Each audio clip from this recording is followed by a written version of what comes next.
In tonight's health news, we're talking about a condition seen this time of the year in many images of, say, Santa. It's called rhinophyma, and it's a large red-colored nose with a bulb shape. So joining us to talk about this and the symptoms, of course, and also how to cure it is Dr. William Groff. Thank you so much for being here on Christmas Eve. And I'm noticing your tie with Rudolph, and we were kind of joking, Santa, Rudolph, the big red nose, but this is really a medical condition.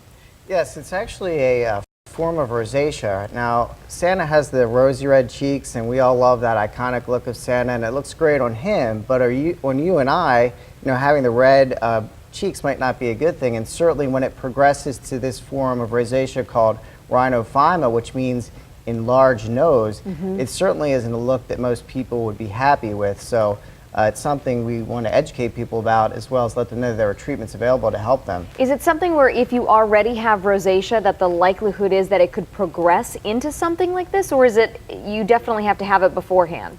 Yeah, it's usually a continuum. So patients who suffer with rosacea for many years, their nose can start to enlarge over time, usually starting in the 30s and going into the 40s and 50s, and it can become quite a deforming and embarrassing condition. And I think we have some photos.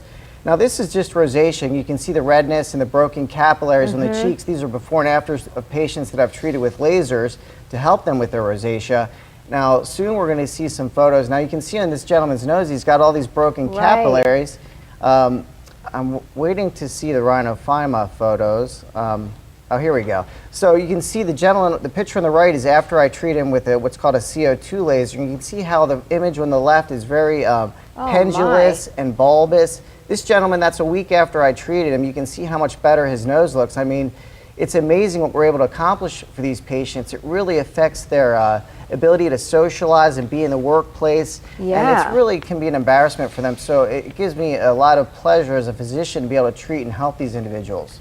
Okay, so you mentioned the lasers that you work on, but what are some other maybe preventative things that if someone already has rosacea and they see it going into the rhinophyma that they could work on? Right. Well, some of the things you can do to help prevent progression might be to avoid things like alcohol, for example.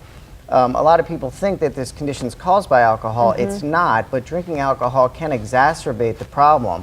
Other things are like hot beverages like coffee or tea can exacerbate the condition, as well as being out in the sun for excessive periods of time. Yeah, finding triggers, you mentioned things like dairy, being gentle on your skin, all important things for talking about rhinophyma. So interesting. Dr. Groff, thank you so much for being here. Thank you very much. Merry Christmas to you. Andrew, we'll send it back to